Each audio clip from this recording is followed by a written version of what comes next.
आदरणीय सोनिया गांधी जी, श्री राहुल गांधी जी,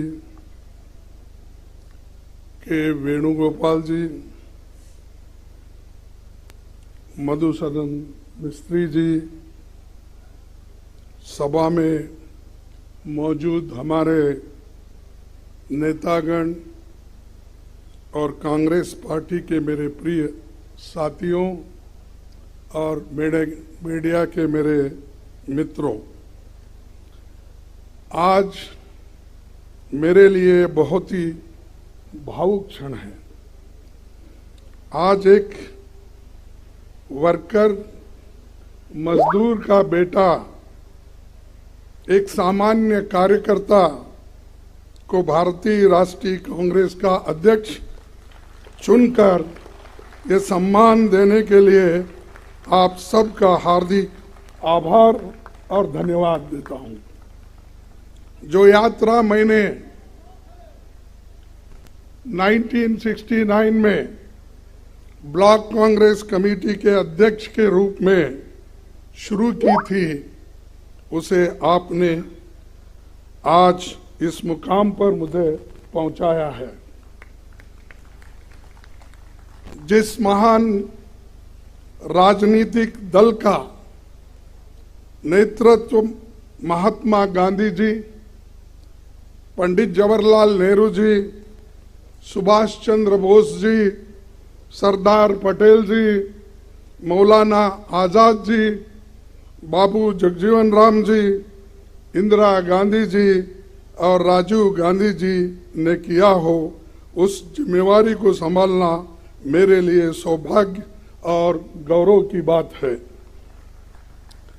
डॉक्टर अंबेडकर ने जो इस देश के संविधान को बनाने में अपनी आधुनिक भारत को निर्माण, कांग्रेस पार्टी का जो बेमिसाल योगदान है, मैं समझूंगा इसको रक्षा करना हमारा सबका फर्ज है। इसके लिए लड़ना हम सबको तैयार होना चाहिए। कांग्रेस के सभी पुराने अध्यक्षों को याद करते हुए मैं आप सबको भरोसा दिलाता हूं कि अपनी मेहनत से, अपने अनुभव से जो कुछ भी संभव होगा मैं करूंगा, लेकिन आप सबको भी मेरे साथ पूरी ताकत के साथ, लगन के साथ ठहरना होगा। यही मेरा अपील है।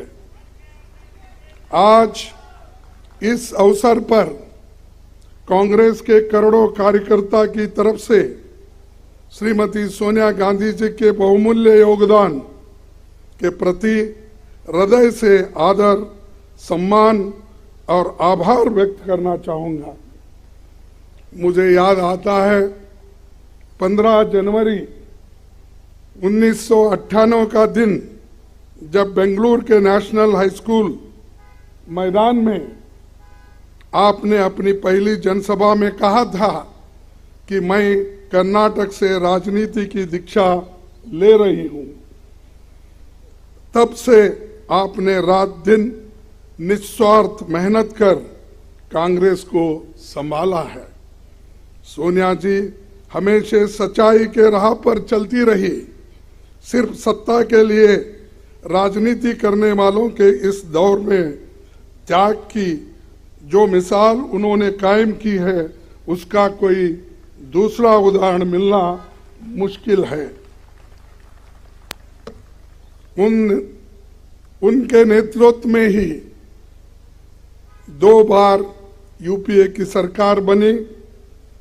तब आम लोगों के हित में एक से एक शानदार काम हुए। MNREGA, food security act, right to information, right land acquisition, right to forest rights जैसे कितने ही कानून आपने बनाया, जो सोनिया और डॉक्टर मनमोहन सिंह जी के नेतृत्व वाली सरकार की बहुत बड़ी ये उपलब्धि है।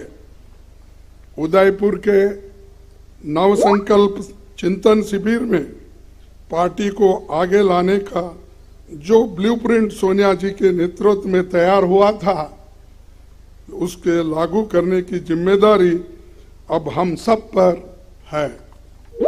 मैं जानता हूं कि ये दौर मुश्किल है।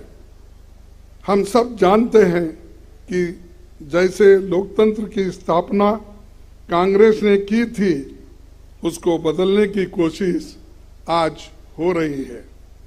किसने सोचा होगा कि देश में कभी ऐसी राजनीति का दौर भी आएगा जिसमें झूठ का बोलबाला होगा और सत्ता में बैठे हुक्मरान लोकतंत्र को कमजोर करने में जुटे होंगे।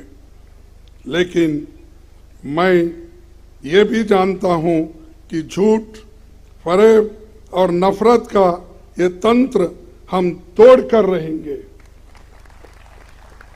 कांग्रेस की विचारधारा भारत के संविधान की विचारधारा है और करोड़ों देशवासी उसमें दिल से यकीन करते हैं। ऐसे बहुत से लोग कांग्रेस पार्टी के साथ फॉर्मली जुड़े हुए नहीं हैं, लेकिन वो लोकतंत्र को बचाना चाहते हैं। कांग्रेस अध्यक्ष के नाते मैं उनसे कहना चाहता हूं कि आइए हम साथ चले। मैं उन्हें यकीन दिलाता हूं कि ये देश के सबके लिए और कांग्रेस की सबकी भलाई इसी में है। कांग्रेस पार्टी 137 वर्षों से लोगों के जीवन का हिस्सा है। हमारे अच्छे काम के बावजूद, हमारे नेताओं के त्याग के बावजूद मतदाता हमसे कुछ रूठ गए हैं।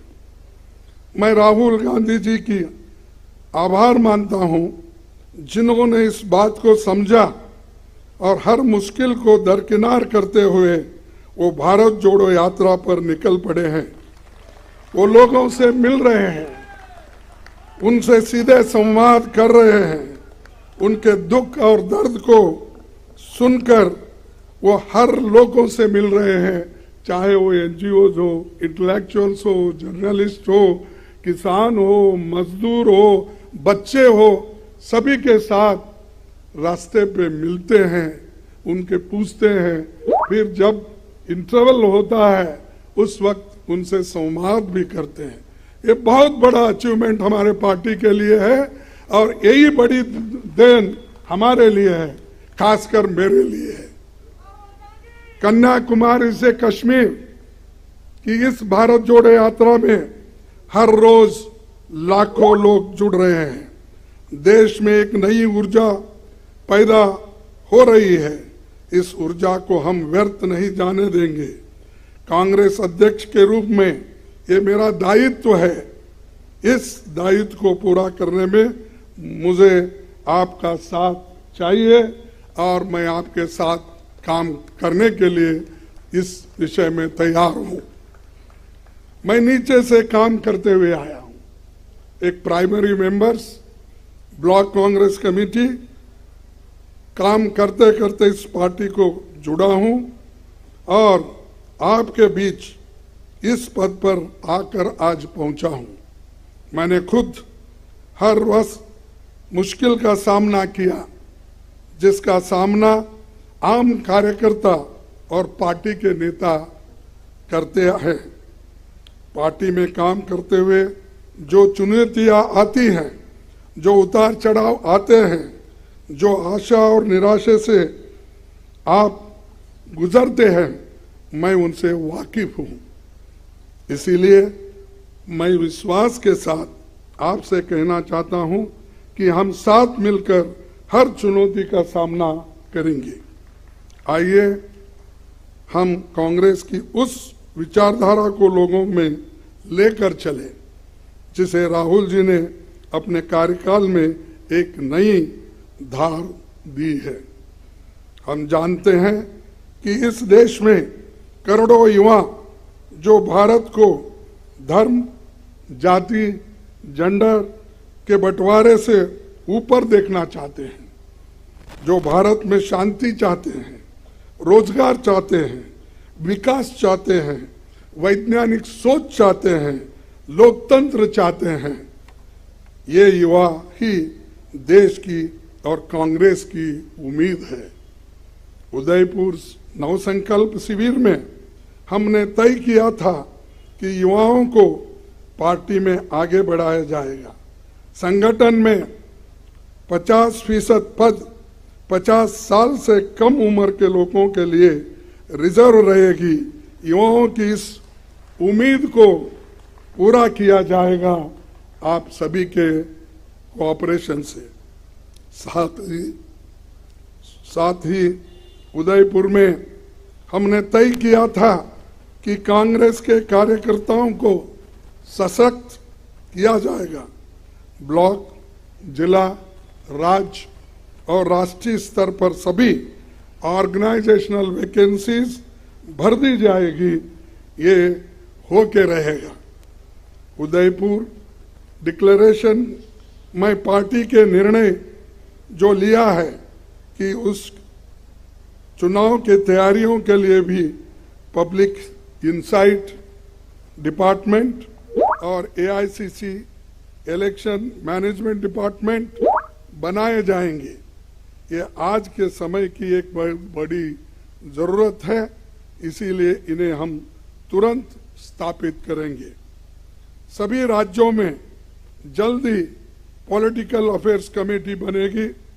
कांग्रेस प्रेसिडेंट की मदद से सोशल जस्टिस एडवाइजरी कमेटी और SC, ST, OBC वर्गों के लिए लीडरशिप मिशन भी हमें कुछ ही दिनों में बनाना होगा। हमें उदयपुर में संकल्प लिया था कि देश में मौजूदा सरकार की अराजकता को मुंह तोड़ जवाब देंगे। बीजेपी RSS का सपना है कि ये देश विपक्ष मुक्त हो। वो लोग न्यू इंडिया की बहुत बात करते हैं, पर ये कैसा न्यू इंडिया है जिसमें युवाओं को रोजगार नहीं मिल रहा है, जहां किसानों को जीप के नीचे कुचल दिया जा रहा है, जिसमें महिलाओं पर अत्याचार बढ़ता जा रहा है और अत्याचारियों को सम्मान होते जा रहा है। ये कैसा न्यू इंडिया है जहां जनता महंगाई से त्राही त्राही कर रहे हैं, लेकिन सरकार आंखें बंद करके बैठी हुई है। भारत की जनता की कमाई और मेहनत बेच रही है, अपने चंद मित्रों के जेब में वो डाल रही है। इस न्यू इंडिया में भूखमरी बढ़ रही है, प्रदूषण बढ़ रहा है, शिक्षा महंगी हो गई है, लेकिन रुपए लुढ़क रहा है। यहाँ सरकार सो रही है, लेकिन ईडी, इनकम टैक्स, CBI दमन के लिए 24 घंटे काम कर रहे हैं। उनके इस इंडिया में दलित, आदिवासी, अल्पसंख्यक, शोषित समाज के लोगों को अपमानित किया जाता है, उनके मौके छीने जा रहे हैं। और आज के दिन इसी न्यू इंडिया में झूठ को सच और सच को झूठ बनाया जा रहा है। यहाँ गोडसे को देशभक्त बोलते हैं और महात्मा गांधी जी को देशद्रोही बोलते हैं। यहाँ बाबा साहेब के संविधान को बदलकर संघ के संविधान को लाने की कोशिश हो रही है। इसी न्यू इंडिया को बनाने के लिए वो कांग्रेस मुक्त भारत चाहते हैं, क्योंकि कांग्रेस के रहते ऐसा हो नहीं सकता, ऐसा हम होने नहीं देंगे और इसको लड़ते रहेंगे। आज मैं खासकर इस मौके पर हमारी पार्टी के नए चुने गए 9,000 से भी ज्यादा डेलीगेट्स, PCC डेलीगेट्स को बहुत बधाई देता हूं और उनसे कहना चाहता हूं कि आप हमारी पार्टी के आधार हो, आप जमीन से जुड़े हुए हो, और जमीन से करीब हो। इसीलिए ये कहना गलत नहीं होगा कि आप हमारे कांग्रेस संगठन के आंख और कान हो। आप अपने अपने ब्लॉक में हमारे पार्टी के 6 करोड़ प्राथमिक सदस्यों के सुख दुख के साथी हो। हमारा एक आम कार्यकर्ता जब मजबूत होता है तभी हमारा केंद्रीय संगठन मजबूत बनता है। Today I want to call upon my Congress family to come together to carry the message of Bharat Jodo Yatra to every nook and corner of the country. The message of economic equality, safeguarding constitutional values, communal harmony, more employment opportunities to the youth of India. Let us tell the people of India that Congress with them in their struggles and aspirations. Tell them that we are going to be their voice and that we will work for India that was envisioned by forefathers who gave their blood and sweat for this great nation. Lastly, I would like to thank the chairman of the Central Election Committee, authority, and its members, the Congress party and this team, providing once again the Congress is the only party that